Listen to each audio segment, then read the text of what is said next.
Managing cores. Some features discussed in this video are not available in all the editions of MaxxTraxx.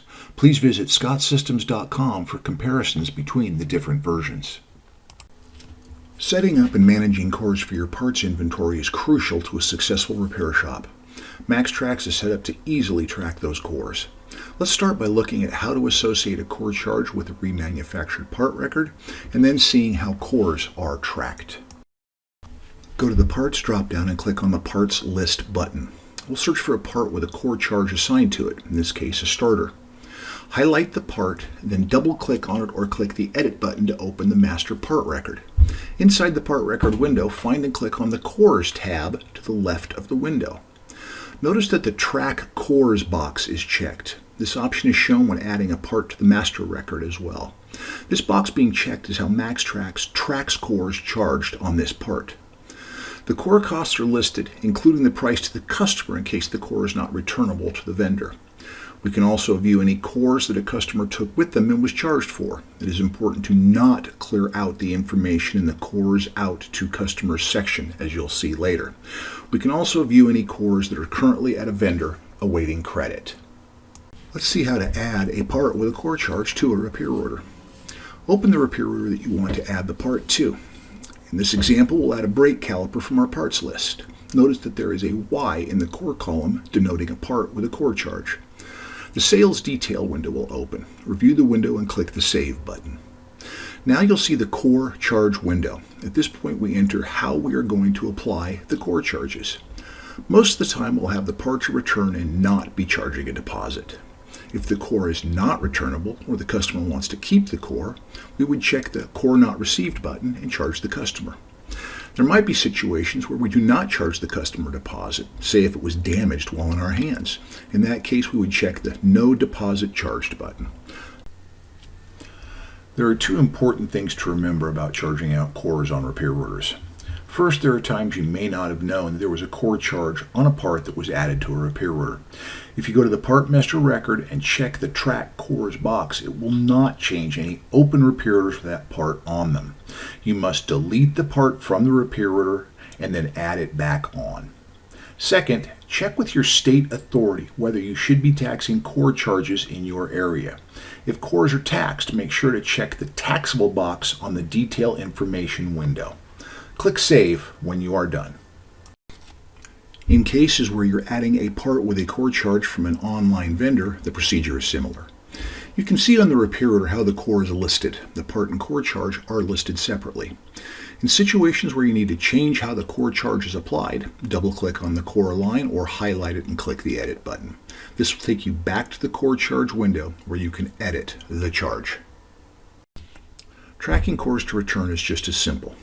To see what cores you have set to return, as well as all the cores in inventory, go to the Reports drop-down and click on the Company Reports button. Click on the Inventory tab to the left of the window, then open the Core Valuation Report. Cores are treated as just another part of your inventory and are valued as such. This report will show us all the parts in inventory with cores, as well as used cores we have to return. The New Cores column indicates we have a starter uninstalled or reserved on our shelf that has a core charge associated with it. The Used Cores column indicates cores that we have in our shop that need to be returned to the vendors.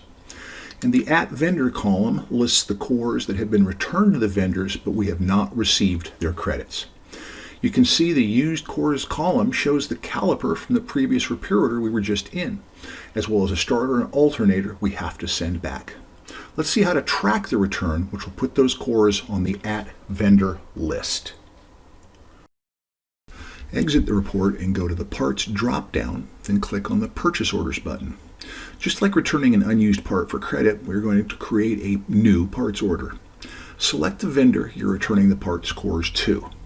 If you use full inventory tracking in MaxxTraxx, the system will remember where you bought the part with the core charge. In this case, we'll select AutoZone because that is where we bought the brake caliper. When the parts order form opens, click the Add Line Item button. Scroll down to the Return Used Core to Vendor for Credit line and click on it. The Returnable Used Cores window will now open. There are two tabs at the top of the window. You can view and select the cores that you have just for AutoZone, as well as all returnable cores. Select the cores that you are returning, then click the OK button. The parts order form will now list the cores, the individual values, and the total credit due. Click the OK Save button, then select if you want to print the parts order. By the way, it is always a good idea to print this return parts order and have the driver or parts rep sign it when you give them the cores. This way you have proof you gave them the cores back. Let's open the company reports and look at the core valuation report again. Some things should have changed.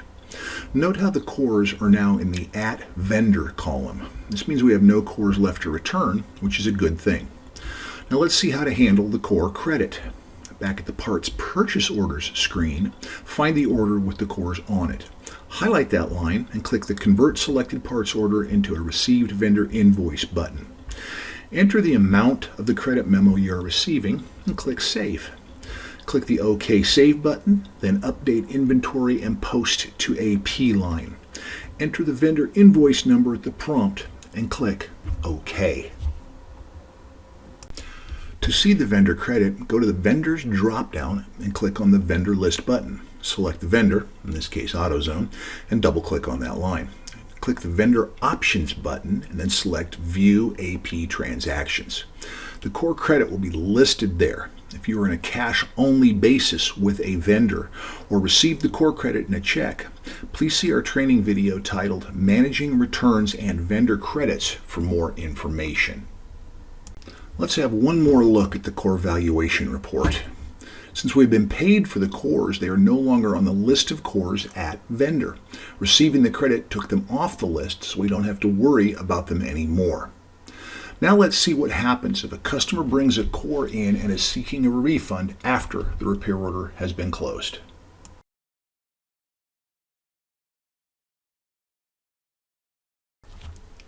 First, we need to write a new repair order for that customer. I used the original reason for service and labor operation, but some shops have a custom reason for service and labor operation for parts core returns. I've already started the repair order here. On the labor line, right-click and select the Refund Core Charge option. You will not find the core refund in the Returns section. The Browse Cores window opens to show us all the cores the customer has paid for.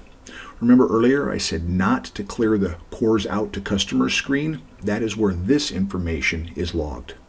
All we have to do now is select the core they are bringing back to us. The core refund window now opens, this time with slightly different options. Most of the time you'll select Refund the Customer. Click OK when finished. You can now see the core refund on the repair order. Just close out the RO like any other refund and give the customer their money. Follow through with returning the core to the vendor like we discussed previously in the video. It is vital to keep track of all your cores, both on-the-shelf parts and used cores in your shop or out to customers. Each core represents money your shop has paid out. Making sure you get that money back as soon as possible is one of the keys to a successful repair business. We hope you found the preceding video helpful. MaxxTraxx team members are readily available to provide personal assistance via several methods as shown here, Monday through Friday, 5 a.m. to 5 p.m. Pacific Time. Thank you for watching.